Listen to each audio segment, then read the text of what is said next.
if you get it right, you'll soon have, whatever it is, 20, 50, 100 orders a day. But actually, you can't manually enter that onto your system. At some point, there will come a time where you've got to make that, got to automate that.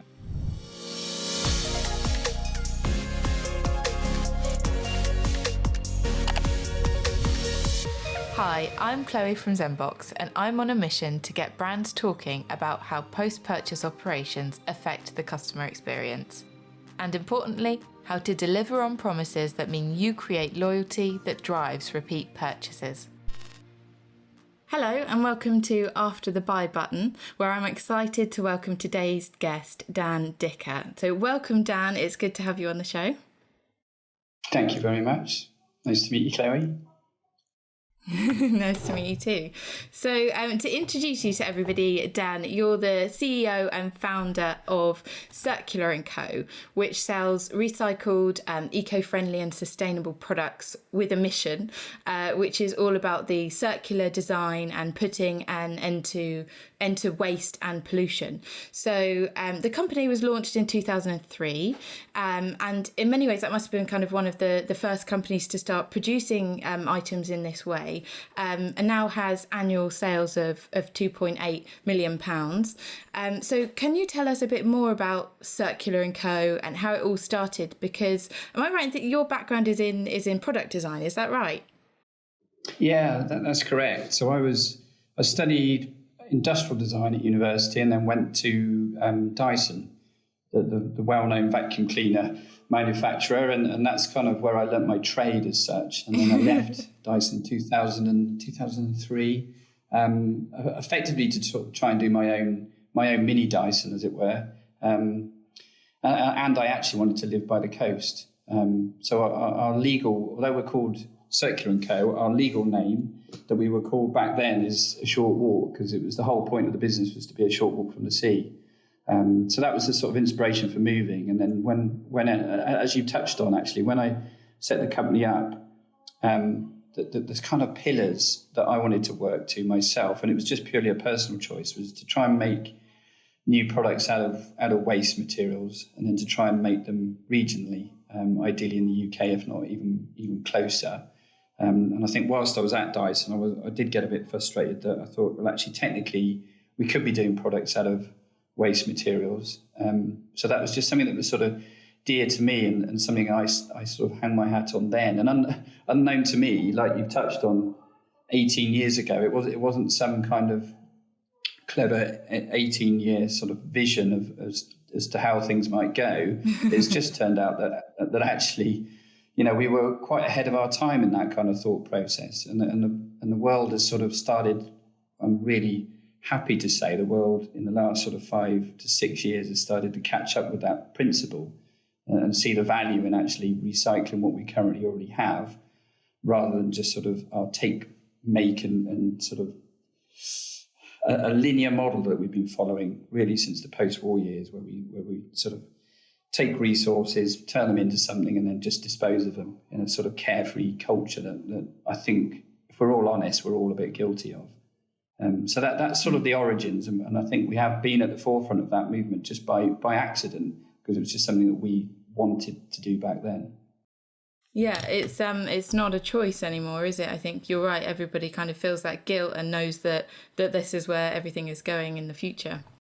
Do you find that there's any misconceptions about the circular economy aspect of what you do, that people don't, there's a naivety to it, or that people don't quite understand? Or has that, again, with the kind of development and evolution of the company and, the way that the eco and sustainable is perceived, do you find there's any kind of any misconceptions there?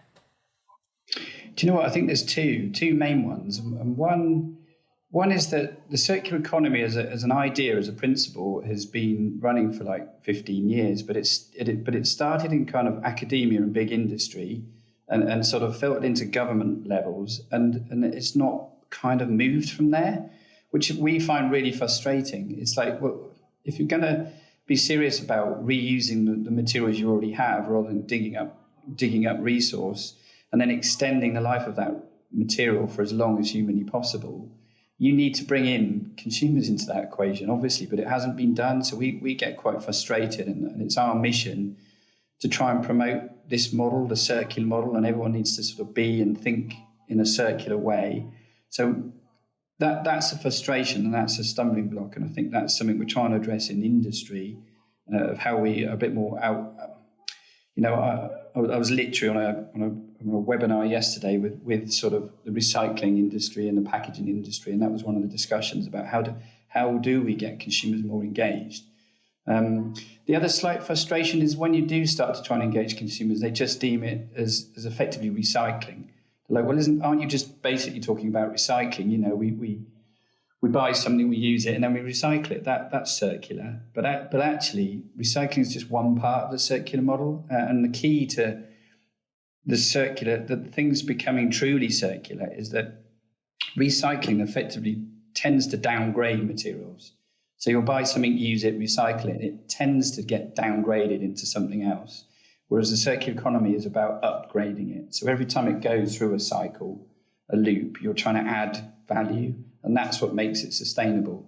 So that's really the key to the circular economy against to good old-fashioned recycling, as I'd call it, because recycling is almost, old-fashioned now. It's moved on. It's about extending resource and trying to add value every time. And that's where we need to head. And that's where, as consumers, we need to try and get our heads into, that thought that everything has value. There's no such thing as waste.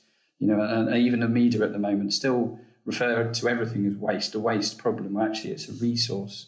It's a resource problem. Everything's got value. Even a crisp packet has got value that we need to capture and reuse again. And I think if people can get that into their head, then that would be a really good start. Absolutely. That's a really kind of that powerful message of adding value and seeing value where traditionally it isn't seen. I think that's that part of the circle of that creating that value almost. If we kind of delve a bit more into that part of the circle, if you like, with your how you're set up in your sales channels and everything, you have the D2C, the direct to consumer website. And I know you kind of also set up with stockists, wholesale, and I believe this is on a global scale. So there's a lot going on there operationally. It feels like there's a lot of moving parts. So can you describe a little bit for us about how you're set up to deal with that? Yeah, and I think the dynamic shifted recently as well, which I'll go into, and due to COVID probably. But traditionally, our main core of our business was kind of wholesale, where we'd design and make products and then wholesale them to the classic sort of high street retail, and then to distributors abroad. So we're in lots of different countries abroad as well, but it was kind of more wholesale and retail led. But I think, as with everybody, the market sort of shifted in the last year, and a lot of it's more gone onto online platforms. So one of the big challenges we've had is that shift, and that growing that B2C side of the business has had its challenges, because especially on a global scale, and one of the big areas that we've faced and been battling with is the sort of operational software management side of all of that. We've grown onto different platforms that are really successful. We have our own website, but we're also on Amazon, Etsy, not on the high street, those kind of platforms. And they've been really good in terms of sales growth. But then you have to integrate that with your operational software. We use some software called Unleashed, a New Zealand-based company, but that's really good software. But you have to integrate, because, of course, if you kind of, I think one of the dangers, and it's sort of a warning for other people, is that you think, well, actually, we can grow our online sales by listing on Amazon or listing on the high street, but there are implications, and in a positive kind of way. If you get it right, you'll soon have, whatever it is, 20, 50, 100 orders a day. But actually, you can't manually enter that onto your system. At some point, there will come a time where you've got to make that, got to automate that. So I just say to people, bear that in mind as you're thinking. Excellent, great way of growing is to get ourselves not on the high street, but at some point you need to factor in this ability to, make it seamless. Otherwise, it does become a logistical nightmare. And we have found, again, at the back end, once you've got it into your system and to Unleashed, you've then got to communicate that with warehouses globally, which obviously can be a challenge as well. So they all need to interlink. If we get an order on Amazon, it needs to come automatically through our system and automatically to the warehouse system in America or Germany, and the order is dispatched. And then as it's dispatched there, it then needs to come back through the chain and eventually close off back in Amazon or not on the high street. And we have found, there's some platforms better than others. I'd say Amazon's good, Etsy's good. They're quite open sources of software where you can integrate relatively easily. And then others, to name names actually, because it has been frustrating, but not on the high street, are very precious about access. Therefore, it becomes really complicated. So we've ended up having to get third parties in to write bespoke software to actually do the integration. But companies like that do exist, and they are kind of set up for it. So, it's all doable. But I just think we need to bear that in mind as you migrate onto online platforms, because they are. Let's face it. I think Amazon's a really good question. Is that we have come under fire as a brand of sort of saying, well, why are you listing on Amazon? But I think the statistics. I think in the US alone, I think a third of all product searches are directly on Amazon. So people don't even go to Google anymore. They literally just go straight to Amazon. So it's one of those that we felt actually you just got to sort of join it and get in there and try and sort of make it work for yourself. So yeah, that's been sort of one of the challenges I'd say in the last year. Yeah, no, that's really interesting, and I think a really key point of caution actually that people find really interesting is it's sort of like pre-growth. You're looking for that growth across different marketplaces and platforms. But the main thing is making sure that the operations are there to handle that. So Unleashed your inventory management system and that whole integration piece is not a small part, is what you're saying. There's a lot involved, and having that talk directly, I think, and as well, you can offer something from this global perspective of saying, and it's not just your inventory management that holds it, but it's talking both ways. So talking to your website, to the marketplaces, and then the other side of talking to the warehouse. But it's not just one; it's several warehouses, right? Exactly. Yeah. And I think you've just got to pre-plan for that. Because I think, ironically, the easy bit is to just go on to Amazon and list your products. You can kind of do that in an afternoon. But, so just be wary of that there are implications and you need to get ready for that. And even just resource in the office, these things take time. And if you're not careful, you can overload individuals as well, and that can get stressful for people. If you're suddenly, it sounds great, but you're suddenly, inundated with orders, that does have implications, and you just need to pre-plan. Yeah, and so that order element of having somebody in control of that order management, and almost again it's how it affects the consumer and their experience of how they buy something wherever they're buying it from Amazon or not on the high street. So how do you make sure that experience is seamless or the same from you every time? I think you can, if you're clever, you can kind of automate that, but I'd be wary about over automating things like that, because I think the online B2C world has gone almost a bit too far, in that I think we've all had it, haven't we, where we've ordered something and then you'll get an email confirmation of the order, and then 10 minutes later you'll get another email confirmation that, I don't know, Jeff in Dispatched has moved it from one side of the desk to the other side of the desk. It's almost getting to that point now, isn't it, where you're so updated, you're like, do you know what, I'm done. All I need to know is it's coming. I don't, I'm sure Jeff is lovely, but I don't need to know. So, there's those kind of, I think you can go too far. So I think you've touched on, you've really got to see it from the individual's perspective, your customer's perspective, in that they just don't want to get bombarded, but they do want to be kept informed, and it is nice to know that it is on its way. And I think if you don't do that, you yourself will get bombarded with people who tend to, we do live in an age where if you haven't heard anything in 2 or 3 days, then you will email or you will phone up and say, I haven't heard anything, where is it, sort of thing. And you don't blame them for doing that.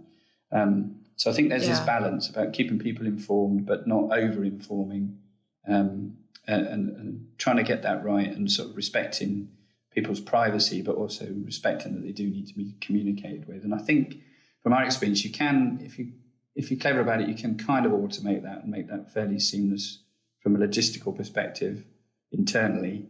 I think there are systems in place where you can do that. And a lot of the sort of the courier type companies have kind of got that interlinked within their system now as well. As soon as it's dispatched, they'll let you know, or your customer know, that it's arriving, and it's going to be delivered between a certain time period, which is also very helpful. I think the one thing we've got to be wary of is, I think we are, especially Absolutely. in COVID, we've got into this culture of that kind of the delivery drivers seem to sort of drop parcels off anywhere now, and we've all almost got used to that, haven't we? You come home and it's like in the dustbin or round the back somewhere, or even just on the doorstep. It's sort of, I think we've got to be just a little bit careful there. And it's interesting with COVID, because we've all got into certain habits, and it'd be interesting to see how it changes. I'm optimistically, as we move away from COVID, it's like, I wonder if certain habits are still stay, and that throws up that question of whether people will be so. Yes. Have we now moved on to an online purchasing world and platform that we've got used to, and will that stay, or are people secretly, desperately wanting to still go to the high street and have a coffee and try things on and buy that way? It's an interesting debate. Absolutely. Yeah, and I think there's been this huge adoption, but how much of it is forced and how much of it is temporary, I guess we'll find out. But I think that's the interesting thing, isn't it, about your the website, and kind of being that much closer to the consumer with that whole experience. And as you mentioned, the kind of tracked delivery, but actually understanding what the customer wants at the right time, giving them the information, but not giving them too much information, and kind of, it's almost like this, like you said, platforms with self-service. The portal where if you do want to know where your parcel is, you can find out. That's without having to pick up the phone and talk to somebody, or you're worried that you've missed it, that kind of thing. So there's a real balance of what information is provided at what time. Yeah, I think just another on that subject, I think, which is really, really important from a brand perspective and a company perspective, the whole switch to B2C, and we've learned this and found this out, but you suddenly have such a richer relationship with your end customer. The classic sort of wholesale retail side of things is you're very detached from the consumer and the customer, and effectively your community. So when we're a mission-based company like we are, where we're desperately on a mission and passionate about trying to make people aware of a circular economy and a circular design and a circular lifestyle, you can only really do that with that richer B2C environment and link. So it's really great for that. If you are a business that's passionate about something like that, then B2C is so good. And you suddenly start building up relationships with people, and people do engage, and they do, on social media, obviously, and you get such great feedback, and as a business you genuinely adapt to people's feedback. You really do react to that, and we have lots of emails from people sort of saying, oh, you could do this, you could do that, and we do read them all, and we do react, and we do take them on board. And product changes, we get people emailing saying, oh, I love the product, but could it be like this or like that? That's when products evolve, but you evolve as a company and as a brand, because you're that much better connected to the people that you're actually designing for. 10 years ago, I was guilty of it, where I'd design a product because the buyer from John Lewis said, we'd like this, please. And you'd be like, oh, great. We could design that, and the buyer from John Lewis will take it, and we'll make a load of sales. But actually it was fundamentally wrong from a design perspective, because you're just not linking yourself to the end consumer, who's the one who's actually got to interact with it and live with it and eventually going to buy it. So I think we've learned that from a purely design perspective, you are so much better off being intrinsically linked to the people you're designing for. Absolutely. You know, providing them a better understanding of your customer and providing them exactly what they want and what they need at the right time. I think there's a lot to be said for being that much closer to your consumer. Yeah, I mean, and kind of building that community of people around your brand who are like, and which is so important for the circular economy, is that there is the longevity to it and coming back to the brand. And actually, one of the reasons why we wanted to invite you on the show was to talk about the take back scheme, and some of the kind of challenges and things that were faced with that post purchase experience. So, can you describe that scheme first of all, and kind of maybe the challenges that you were facing? So the scheme is effectively allowing customers to send back their product, whether it's at the end of its useful life or it's broken. There's an option for them to send it back, and then they then get a voucher code, a discount code for another product. So there's an incentive, a financial incentive as well as an environmental incentive. But the principle for offering that, as well as offering something better for consumers and customers, is that, again, going back to circular design and circular economy, is that the whole point of it is to try and keep resource in use for as long as humanly possible. And actually, when you think about it, if you design a product and then release it to the market and someone buys it, at that point you lose control of that resource. You know, it's gone into the ether, really. And the big challenge is getting it back, because it's really valuable and we want it back. You know, it's quite a selfish reason, really, is that, well, actually we really need that back, because it's a lot easier for us to just recycle that product and turn it back into another product than it is to start all over again. So I think that was the driver behind it.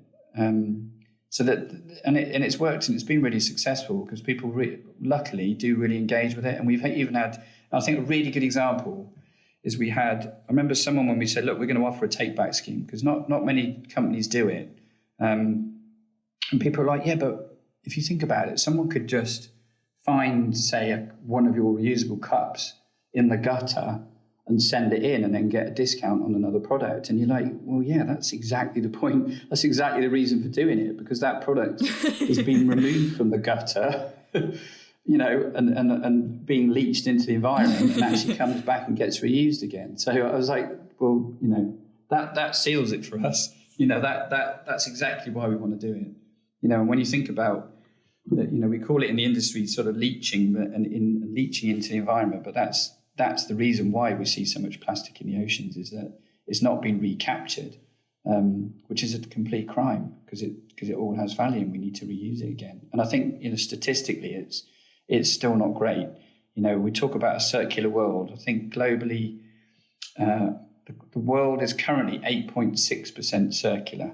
So we only actually reuse in a high value chain 8.6% of all the resources that we dig up.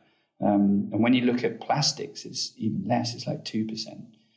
So we've got a lot to improve on. Wow. But you know, that's great in that there is that opportunity. You know, we can turn it around. And I think it's between a mixture of consumers realizing there is value and they need to do their bit and do send it back, or, you know, look at ways of, you know, and the take back scheme is a great example of that, because we're not just take back, but we have a whole right to repair angle as well. So if you drop your cup and break it, you know, we need to keep it in use for as long as possible. And we're prepared to do that as a business and as a brand, as long as consumers will open their eyes to that as well.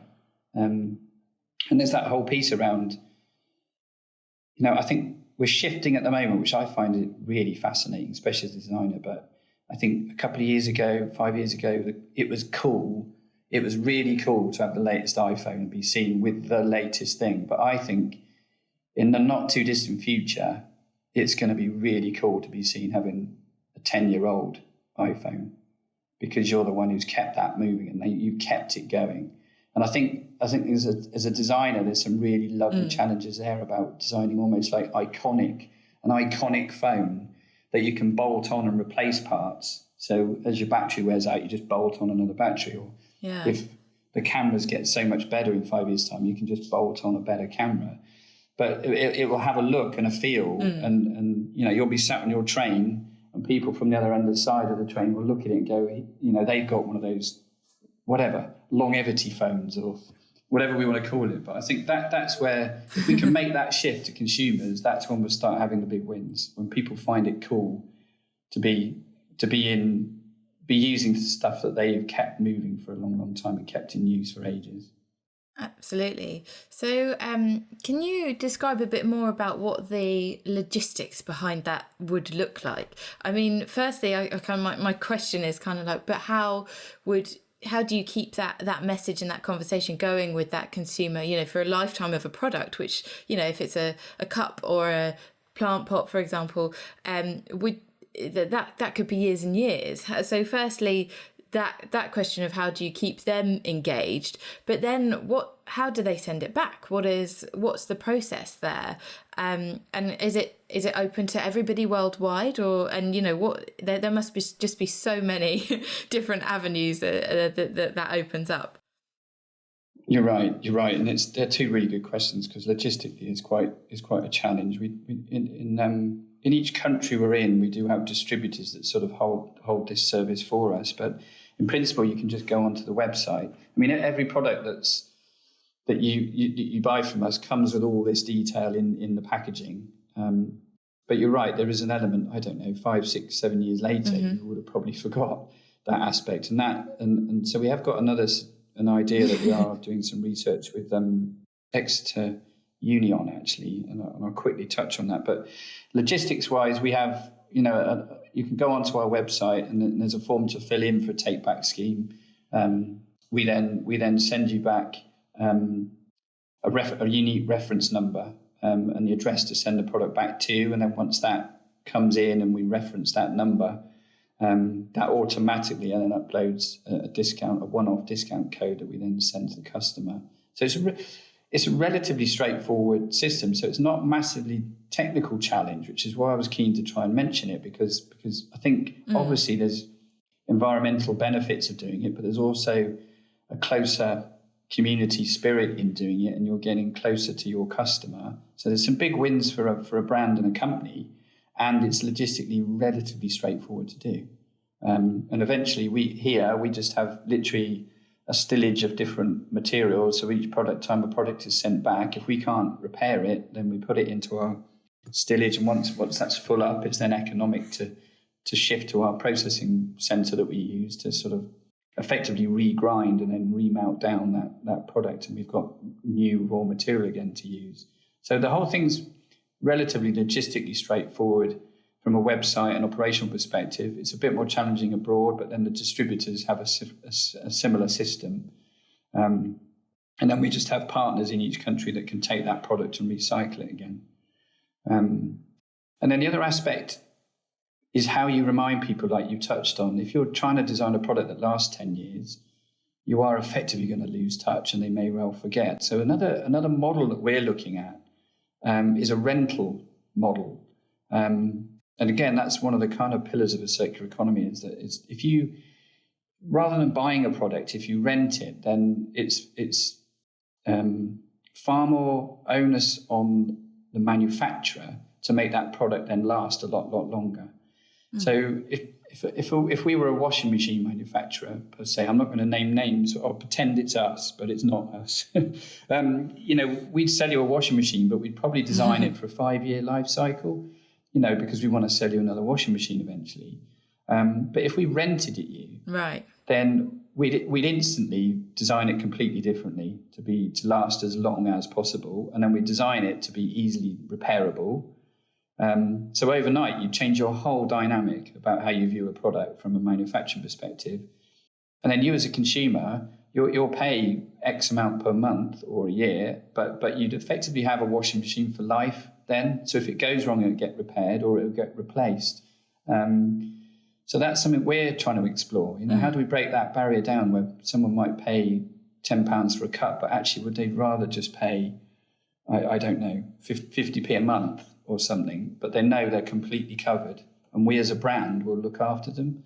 And I think obviously that's the big benefit is you then have that relationship, that ongoing relationship. They don't forget about you 10 years later when their product eventually gives up the ghost and forget to send it back. They're actually, you've indulged in a relationship together. And that brand loyalty is obviously, as a company, the golden nugget, the golden ticket that we're all trying to look for, aren't we? We're trying to create a relationship with our customers and a loyalty. Absolutely. Yeah, which is obviously, one of the things that we see with many subscription type brands, like you said, that whole, you brought into a monthly cycle, and you have that audience and that community almost as well, build that sort of a community of people all doing the same things for the same reason, which is longevity of the product and a better economy and usage of the resource that we have. So what would be involved in that? Are you looking at kind of the technology? Is there automation? I noticed that you talked about automation with the take back scheme, and obviously it's just sort of processed and they automatically get a code. But how far have you got with this rental? Is there more information about the technology behind it? No, we've only got to the stage where we're looking at more of the economic model and then the consumer behaviour. They're the two things we want to make sure are doable. Mm-hmm. Does it stack up economically, and what are the long-term gains from it as opposed to the short-term pain? Because you're not selling a £10 cup, you're just getting £1 a month or £2 a year or whatever the model would look to be. So there's a sort of cash flow implications of how you deal with that. So we're looking at that side of things, and then we're looking at consumer behaviour, and would people switch to that model, or do people still prefer just to buy and kind of forget, as it were? So we're kind of in those stages. So we haven't started to address the logistics, if I'm honest, in that area, and it's something that we'll need obviously looking at. But I think that's all very doable, and I think anything that you can build in that area is only going to help, because you're building your communication, your relationship with that customer. I think again there'll be a balance though, because you kind of you're effectively joined at the hip because they're reliant on you, but at the same time they don't want to be bombarded by you and sort of constantly reminded. It's like you're there for them if they need you. I think you've got to try and get that balance right, haven't you? So I think, unfortunately, we're not at that stage. Absolutely. From a logistics perspective to give any top tips on how that would work. I would urge people, one that springs to mind is a company called Mud Jeans, M-U-D, Mud Jeans. They run a purely hire system for their jeans. So you effectively hire their jeans. So they're already running it. So there are, we're not the only ones out there looking at this. There's already people doing it. So people could perhaps look them up and just see how that works and try and get some tips on them operationally of how they do it. And they've been doing it for a fair while now, so it's obviously working for them, which is really good to see. Absolutely. So how long, when you started the kind of take back scheme, practically how long did that take you to set up? I mean, we're kind of talking about how easy it was, really. How long was that process for you? Pretty quickly, once you've sorted the back end, as in how are we going to deal with products coming back to us, and can we process them and remanufacture them and use that material, as long as you've got that set up, the actual front end, the consumer facing end, was pretty straightforward in terms of, it was different messaging on packaging, adapting the website so people could go to it and have a sort of flow system where they're sort of looked after and sent through. And we don't automatically take products back, because the first port of call is say, well, actually, is it easier just to repair it? Could we send you a new seal, for example, in the post, and then your cut is working again? But if actually, the worst case scenario really, isn't it, for everybody, is that you've then got to send the whole cut back to get recycled. You really want to keep it in use for as long as possible. So I think I think logistically it is pretty straightforward. You can it's kind of website based, and that flow seems to work pretty well. People seem to understand it and get their heads around it and see the value of it and engage with it, and they actually quite enjoy it.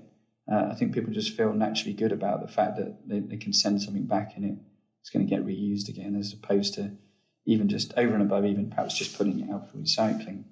There's just a cleaner path to its reuse. Absolutely.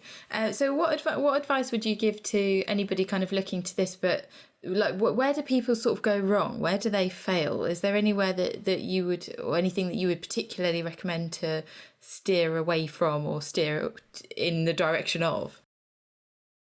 That's a good question. I think consumers engage with it well. I think you've got to just be a little bit careful about how, if you can, sort of run a pilot first, because there could, if you're not careful about it, there could be potential loopholes. I don't know if people can grab discount codes from somewhere and start using them, even if they've not got a product they've sent back. Because if once you've got that code, you can, in theory, just go onto the site and buy something and put the code in. So I think you've got to just proof check it a bit to make sure it's not open to abuse.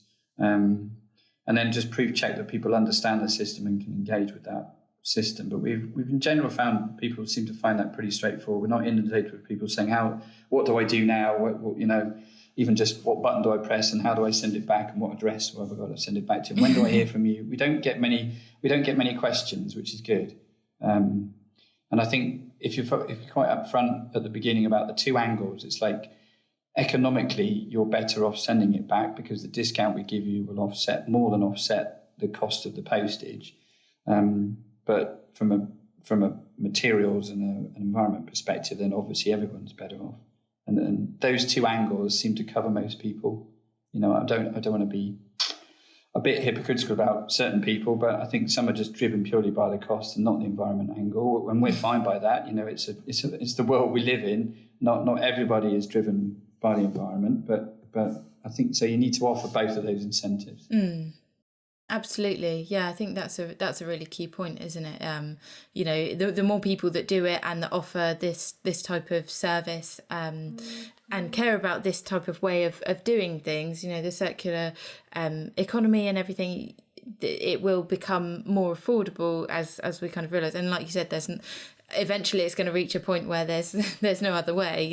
That's how we have to do things to reuse. But that's some really good advice there and kind of snippets. And I think that you obviously are doing a lot right if you're not having a lot of spending a lot of time kind of trying to explain the processes and things to people. That obviously means that your systems and your processes are very good.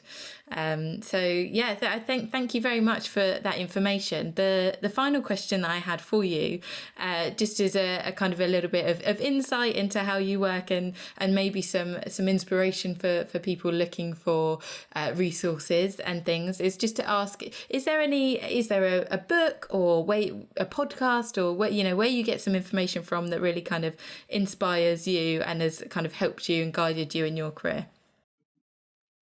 The one that springs to mind, and I think it might well be because we've all just spent a year in lockdown. There's a book called Quiet by Susan Cain. And it's got a really good title. It's The Power of Introverts in the World That Can't Stop Talking. And I think if we're not careful, we've all been caught up into this sort of melee in the last few years of social media and just the way the world seems to have gone. It's like we're bombarded by noise. And I think there's a danger that people think, I need to join in with that noise, otherwise I'm not successful either as a person or as a business. And it's a great book for just putting that into perspective and saying, actually, you're actually, when you think about it, better off being an introvert than an extrovert. The world doesn't need lots of extroverts. And when you think about it and break it down, it gives you so many examples of successful people or brands or any occasions where actually the quiet person in the corner that's actually listening to everybody and consuming everything that's being said and processing it and having a clear head to actually then act on it is far more successful than the brash person at the front being noisy and loud. So just for me on a personal level, it was a really good book. I think at heart I am an introvert and I benefited from it. I just thought, you know what, it's actually all right. And if anything, it's actually better. I read the book and just thought, you know what, I'm better. I'm better being quiet. And there's loads of examples, even from an innovation perspective. There's really good evidence to show that, the classic example in design is like, let's have a brainstorm. Let's get 10 people in a room and we'll solve this problem and we'll come up with a really creative idea. Well, actually, it's the worst thing you can do. It doesn't work. And this book gives loads of evidence where it just doesn't work. They've done a load of scientific research. It's like, that's the worst thing you can do because, I don't know, 2 people out of the 10 will kibosh the entire proceedings and put their ideas first. And actually, the best thing you can do is put those 10 people into 10 different quiet rooms and give them an hour and then bring everyone back and put their ideas forward. And that's actually how you get creative. It's just giving yourself space to breathe on your own. And even just the concept of an open office, that's all now being reversed. So even the tech brands, they're now, everyone's going back to their own quiet little area, and the big open plan office, they realised was just a bad idea. So it's just a really interesting book. Yeah, exactly.